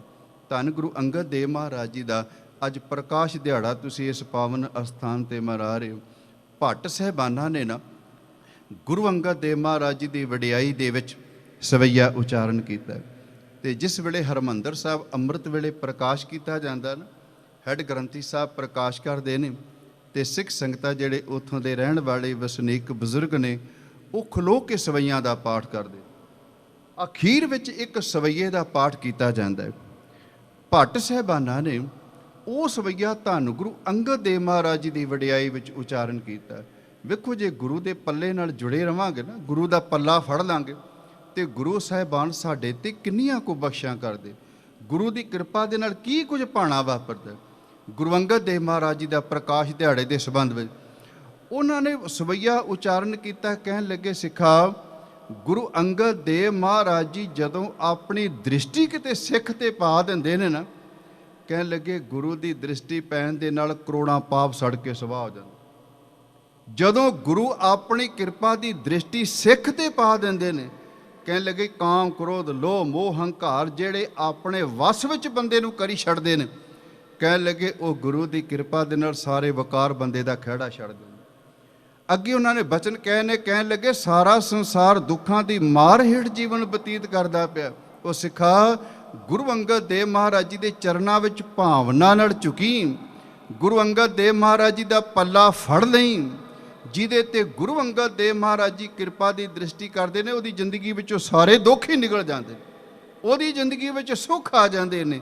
ਤੇ ਅਖੀਰ ਵਿੱਚ ਭੱਟ ਸਾਹਿਬਾਨਾਂ ਨੇ ਗੁਰੂ ਅੰਗਦ ਦੇਵ ਮਹਾਰਾਜ ਜੀ ਦੀ ਵਡਿਆਈ ਵਿੱਚ ਬਚਨ ਕਹਿੰਦੇ ਭਲਿਆ ਗੁਰੂ ਇੱਕ ਦਰਿਆ ਏ, ਦਰਿਆ ਵਿੱਚ ਬੰਦਾ ਨਹਾਉਂਦਾ ਉਹਦੇ ਤਨ ਦੀ ਮੈਲ ਲੱਥ ਜਾਂਦੀ, ਮਿੱਟੀ ਲੱਥ ਜਾਂਦੀ। ਗੁਰੂ ਅੰਗਦ ਦੇਵ ਮਹਾਰਾਜ ਜੀ ਉਹ ਦਰਿਆ ਨੇ, ਗੁਰੂ ਦੇ ਚਰਨਾਂ ਵਿੱਚ ਬੈਠ ਕੇ ਨਾਮ ਦਾ ਇਸ਼ਨਾਨ ਕਰੀ, ਗੁਰੂ ਤੇਰੇ ਅੰਦਰ ਦੀ ਮੈਲ ਧੋ ਕੇ ਰੱਖ ਦੇਣ। ਤੇ ਅਖੀਰ ਵਿੱਚ ਭੱਟ ਸਾਹਿਬਾਨਾਂ ਨੇ ਕਮਾਲ ਹੀ ਕਰ ਦਿੱਤੀ। ਉਹ ਕਹਿਣ ਲੱਗੇ ਇਸ ਸੰਸਾਰ ਦੇ ਵਿੱਚ ਬੰਦਾ 84 ਦੇ ਗੇੜ ਵਿੱਚ ਪਿਆ ਰਹਿੰਦਾ, ਪਤਾ ਨਹੀਂ ਕਿੰਨੇ ਕੁ ਜਨਮ ਹੋ ਗਏ ਨੇ ਬੰਦੇ ਨੂੰ ਧੱਕੇ ਖਾਂਦਿਆਂ ਸੰਸਾਰ ਵਿੱਚ 84 ਦੇ ਗੇੜ ਵਿੱਚ। ਉਹ ਕਹਿਣ ਲੱਗੇ ਕਦੀ ਸ਼ਰਧਾ ਭਾਵਨਾ ਦੇ ਨਾਲ ਗੁਰੂ ਅੰਗਦ ਦੇਵ ਮਹਾਰਾਜ ਜੀ ਦੇ ਚਰਨਾਂ ਵਿੱਚ ਝੁਕੀ, ਭਾਵਨਾ ਦੇ ਨਾਲ ਗੁਰੂ ਦੇ ਦਰਸ਼ਨ ਕਰੀ, ਜਿਹਦੇ ਤੇ ਗੁਰੂ ਅੰਗਦ ਦੇਵ ਮਹਾਰਾਜ ਜੀ ਕਿਰਪਾ ਦ੍ਰਿਸ਼ਟੀ ਕਰ ਦਿੰਦੇ ਨੇ, ਉਸ ਬੰਦੇ ਦਾ ਜੰਮਣ ਮਰਨ ਕੱਟਿਆ ਜਾਂਦਾ। ਗੁਰੂ ਗ੍ਰੰਥ ਸਾਹਿਬ ਮਹਾਰਾਜ ਜੀ ਦੀ ਬਾਣੀ ਦੇ ਵਿੱਚ ਉਹ ਗੁਰੂ ਦੀ ਵਡਿਆਈ ਵਿੱਚ ਆਪਾਂ ਬੋਲ ਪੜ੍ਹਦੇ ਹਾਂ, ਅਮਿਆ ਦ੍ਰਿਸ਼ਟ ਸ਼ੁਭ ਕਰੇ ਹਰੇ ਅਗ ਪਾਪ ਸਗਲ ਮਲ, ਕਾਮ ਕ੍ਰੋਧ ਅਰ ਲੋਭ ਮੋਹ ਵਸ ਕਰੇ ਸਵੇ ਬਲ, ਸਦਾ ਸੁਖ ਮਨ ਵਸੈ ਦੁਖ ਸੰਸਾਰੈ ਖੋਵੈ, ਗੁਰ ਨਵ ਨਿਧ ਦਰਿਆਉ ਜਨਮ ਹਮ ਕਾਲਖ ਧੋਵੈ, ਸੋ ਕਹੋ ਟਲ ਗੁਰ ਸੇਵੀਐ ਅਹਨਸ ਸਹਿਜ ਸੁਭਾਏ, ਦਰਸ਼ਨ ਪਰਸੈ ਗੁਰੂ ਕੈ ਜਨਮ ਮਰਨ ਦੁੱਖ ਜਾਏ। 63 ਸ਼ਲੋਕ ਧੰਨ ਗੁਰੂ ਅੰਗਦ ਦੇਵ ਮਹਾਰਾਜ ਜੀ ਨੇ ਉਚਾਰਨ ਕੀਤੇ ਨੇ। ਉਹਨਾਂ ਨੇ ਕੋਈ ਰਾਗ ਨਹੀਂ ਉਚਾਰਨ ਕੀਤਾ, ਸ਼ਬਦ ਨਹੀਂ ਉਚਾਰਨ ਕੀਤੇ, ਕੇਵਲ ਸ਼ਲੋਕ ਉਚਾਰਨ ਕੀਤੇ ਨੇ। ਆਸਾ ਕੀ ਵਾਰ ਦੇ ਵਿੱਚ ਉਹ ਸ਼ਲੋਕਾਂ ਨੂੰ ਆਪਾਂ ਪੜ੍ਹਦੇ ਹਾਂ, ਹੋਰ ਗੁਰੂ ਗ੍ਰੰਥ ਸਾਹਿਬ ਮਹਾਰਾਜ ਜੀ ਦੀ ਬਾਣੀ ਵਿੱਚ ਸ਼ਲੋਕ ਪੜ੍ਹਦੇ ਹਾਂ। ਵੇਖੋ ਅੱਜ ਸਾਰਾ ਜਗਤ ਜਿਹੜਾ ਹੈ ਨਾ, ਉਹ ਚਿੰਤਾ ਦੇ ਵਿੱਚ, ਡਿਪਰੈਸ਼ਨ ਦੇ ਵਿੱਚ ਜੀਵਨ ਬਤੀਤ ਕਰ ਰਿਹਾ। ਕਿਸੇ ਨੂੰ ਕੱਲ੍ਹ ਦੀ ਚਿੰਤਾ ਹੈ ਵੀ ਅੱਜ ਪ੍ਰਸ਼ਾਦਾ ਮਿਲ ਰਿਹਾ, ਕੱਲ੍ਹ ਨੂੰ ਪਤਾ ਨਹੀਂ ਮਿਲੇਗਾ ਕਿ ਨਹੀਂ। ਅੱਜ ਮੇਰਾ ਕਾਰੋਬਾਰ ਚੱਲ ਰਿਹਾ, ਪਤਾ ਨਹੀਂ ਕੱਲ੍ਹ ਨੂੰ ਕਿਤੇ ਠੱਪ ਨਾ ਹੋ ਜਾਏ। ਅੱਜ ਮੈਨੂੰ ਪੁੱਤਰ ਸਾਂਭ ਰਹੇ ਨੇ, ਪਤਾ ਨਹੀਂ ਕੱਲ੍ਹ ਨੂੰ ਕੀ ਭਾਣਾ ਵਾਪਰਨਾ। ਚਿੰਤਾ ਦੇ ਵਿੱਚ ਹਰੇਕ ਬੰਦਾ ਜ਼ਿੰਦਗੀ ਬਤੀਤ ਕਰ ਰਿਹਾ। ਮੇਰੇ ਧੰਨ ਗੁਰੂ ਅੰਗਦ ਦੇਵ ਮਹਾਰਾਜ ਜਿਨ੍ਹਾਂ ਨੇ ਸੰਸਾਰ ਦੇ ਵਿੱਚ ਆ ਕੇ ਧੰਨ ਗੁਰੂ ਨਾਨਕ ਦੇਵ ਮਹਾਰਾਜ ਜੀ ਦੀ ਗੁਰਤਾ ਗੱਦੀ ਦੇ ਵਾਰਸ ਬਣ ਕੇ ਇੱਕ ਜਲਦੇ ਹੋਏ ਸੜਦੇ ਹੋਏ ਮਨੁੱਖ ਨੂੰ ਧੀਰਜ ਦਿੱਤਾ। ਬੰਦਿਆ ਤੂੰ ਚਿੰਤਾ ਨਾ ਕਰਿਆ ਕਰ, ਤੂੰ ਚਿੰਤਨ ਕਰਿਆ ਕਰ। ਚਿੰਤਨ ਦੇ ਅਰਥ ਹੁੰਦੇ ਨੇ ਚੇਤਾ ਕਰਨਾ, ਚਿੰਤਾ ਦੇ ਅਰਥ ਨੇ ਫਿਕਰ ਕਰਨਾ। ਮਹਾਰਾਜ ਕਹਿਣ ਲੱਗੇ ਤੂੰ ਚਿੰਤਾ ਨਾ ਕਰ, ਜਿਸ ਪਰਮਾਤਮਾ ਨੇ ਤੈਨੂੰ ਮਨੁੱਖਾ ਜਨਮ ਦਿੱਤਾ ਹੈ ਨਾ। ਹੁਣ ਵੇਖੋ ਅਸੀਂ ਗੁਰਬਾਣੀ ਨੂੰ ਪੜ੍ਹ ਕੇ ਲੰਘ ਜਾਂਦੇ ਹਾਂ, ਪਰ ਕਿੱਡੀ ਵੱਡੀ ਗੱਲ ਮਹਾਰਾਜ ਜੀ ਨੇ ਬਾਣੀ ਵਿੱਚ ਕਹੀ। ਹੁਣ ਸਾਨੂੰ ਰਿਜ਼ਕ ਦੀ ਚਿੰਤਾ ਹੈ ਨਾ, ਧੰਨ ਗੁਰੂ ਗ੍ਰੰਥ ਸਾਹਿਬ ਮਹਾਰਾਜ ਜੀ ਦੀ ਬਾਣੀ ਕਹਿੰਦੀ ਬੰਦਿਆ ਵੇਖ ਪਰਮਾਤਮਾ ਨੇ ਪਹਿਲਾਂ ਤੈਨੂੰ ਜਨਮ ਨਹੀਂ ਦਿੱਤਾ, ਪਰਮਾਤਮਾ ਨੇ ਪਹਿਲਾਂ ਤੇਰੇ ਭਾਗਾਂ ਵਿੱਚ ਰਿਜ਼ਕ ਲਿਖਿਆ ਹੈ ਤੇ ਬਾਅਦ ਵਿੱਚ ਤੈਨੂੰ ਸੰਸਾਰ ਵਿੱਚ ਉਹਨਾਂ ਨੇ ਮਨੁੱਖਾ ਜਨਮ ਦੇ ਕੇ ਭੇਜਿਆ। ਜਿਸ ਪਰਮਾਤਮਾ ਨੇ ਤੇਰੇ ਭਾਗਾਂ ਵਿੱਚ ਰਿਜ਼ਕ ਲਿਖ ਦਿੱਤਾ ਹੈ ਨਾ, ਉਸ ਰਿਜ਼ਕ ਨੂੰ ਤੇਰੇ ਕੋਲ ਕੋਈ ਖੋ ਨਹੀਂ ਸਕਦਾ। ਕੇਵਲ ਵਿਸ਼ਵਾਸ ਕਰ ਉਸ ਪਰਮਾਤਮਾ, ਉਹਨੂੰ ਚੇਤਾ ਕਰਿਆ ਕਰ। ਹਜੂਰ ਦੇ ਬਾਣੀ ਵਿੱਚ ਬੋਲਨੇ ਪਹਿਲੋਂ ਦੇਤਾ ਰਿਜ਼ਕ ਸੰਭਾਹਾ, ਪਿੱਛੋਂ ਦੇਤਾ ਜੰਤ ਉਪਾਹਾ। ਉਹੀ ਧੀਰਜ ਧੰਨ ਗੁਰੂ ਅੰਗਦ ਦੇਵ ਮਹਾਰਾਜ ਜੀ ਨੇ, ਜਿਨ੍ਹਾਂ ਦਾ ਅੱਜ ਆਗਮਨ ਪੁਰਬ ਅਸੀਂ ਮਨਾ ਰਹੇ।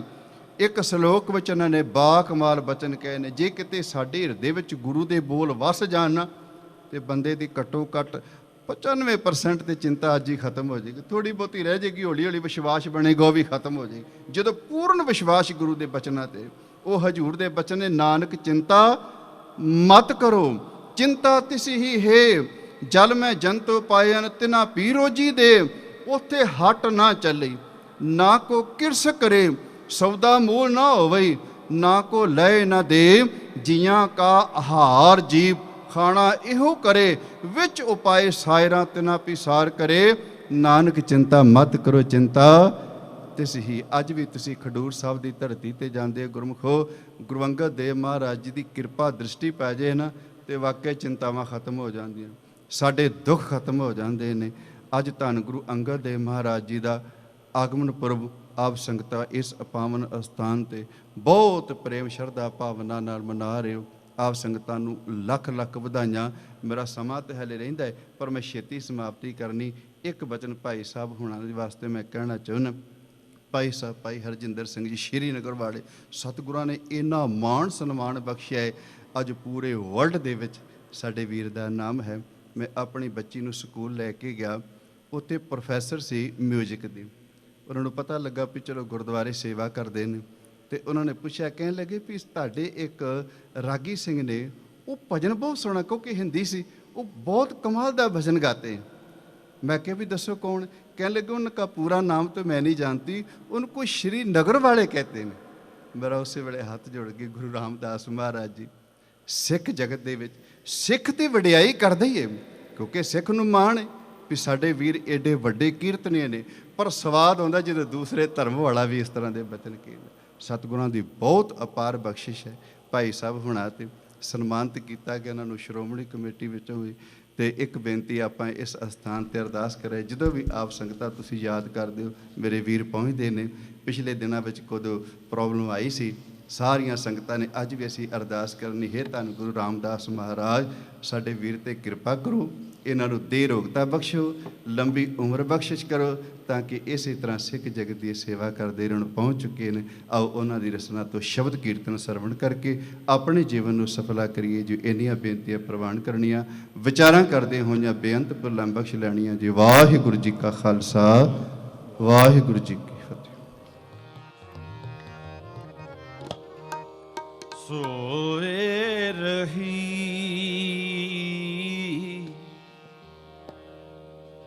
प्रभ खबर न जानी,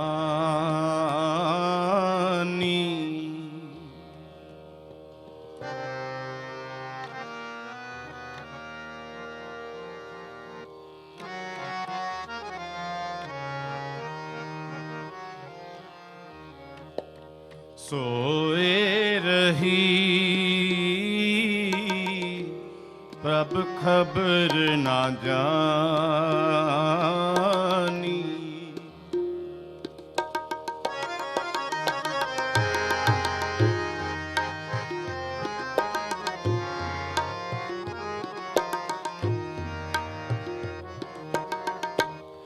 भोर पया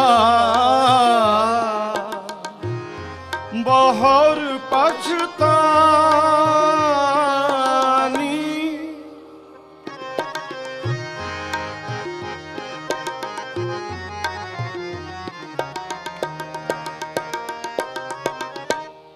भोर पया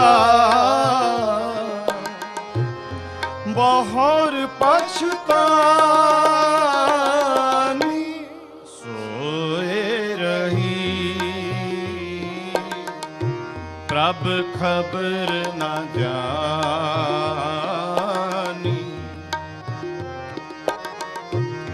सोए रही प्रभ खबर न जानी।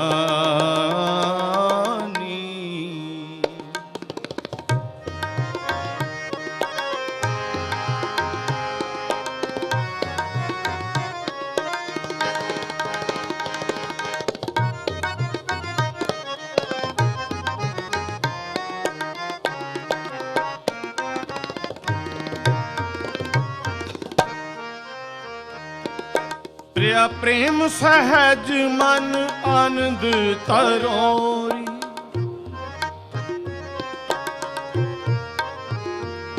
प्रिया प्रेम सहज मन आनंद तरोरी,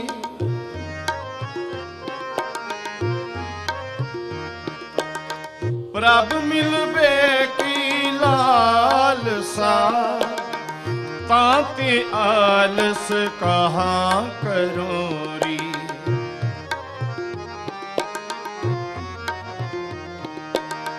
ताते आलस कहाँ करोरी, पोर पया बाहर पछतानी,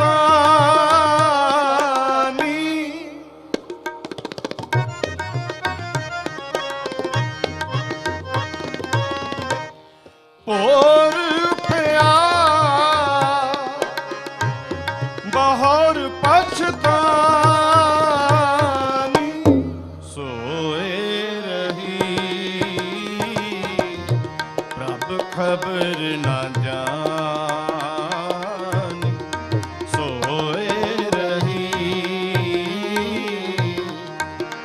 खबर न जानी।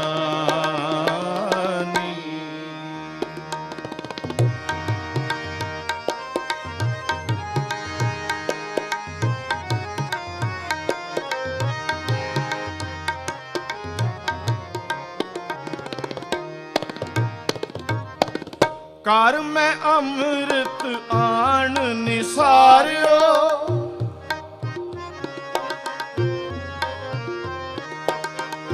कर मैं अमृत आन निसारियो, खिसर गयो ऊम पार डारियो।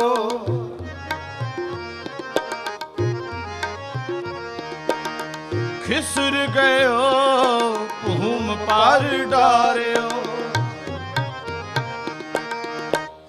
पोर पया बाहर पछतानी,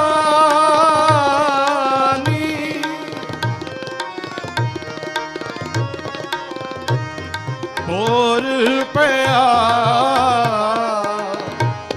बाहर पछतानी।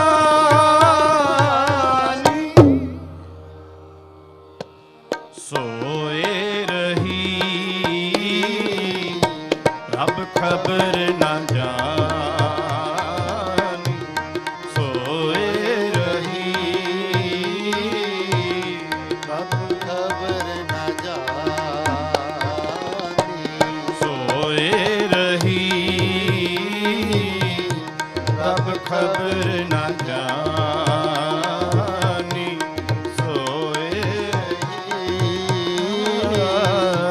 रब खबर न जानी।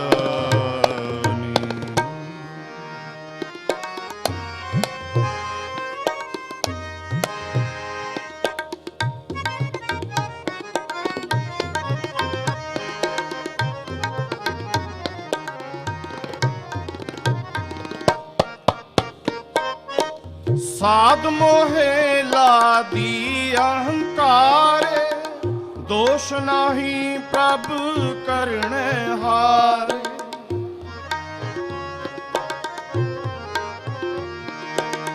साध संग मिटे परम अंधारे, नानक मेली सिरजनहारे।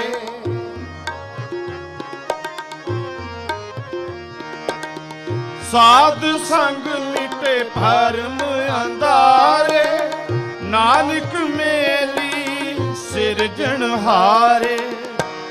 पोर पया बाहर पछतानी।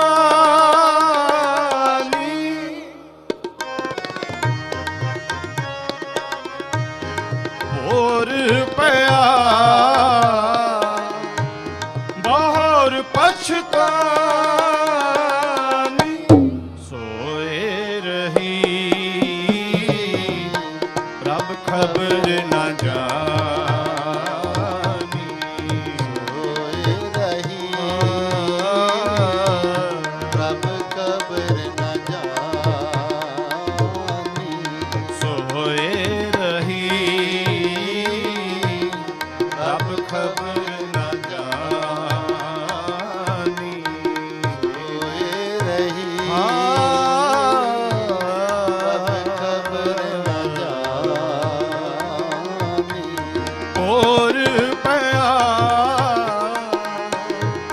बाहर पछतानी। और पया बाहर पछतानी। सोए रही रब खबर न जानी। सोए रही रब खबर न जानी। रब खबर न जानी। रब खबर न जानी।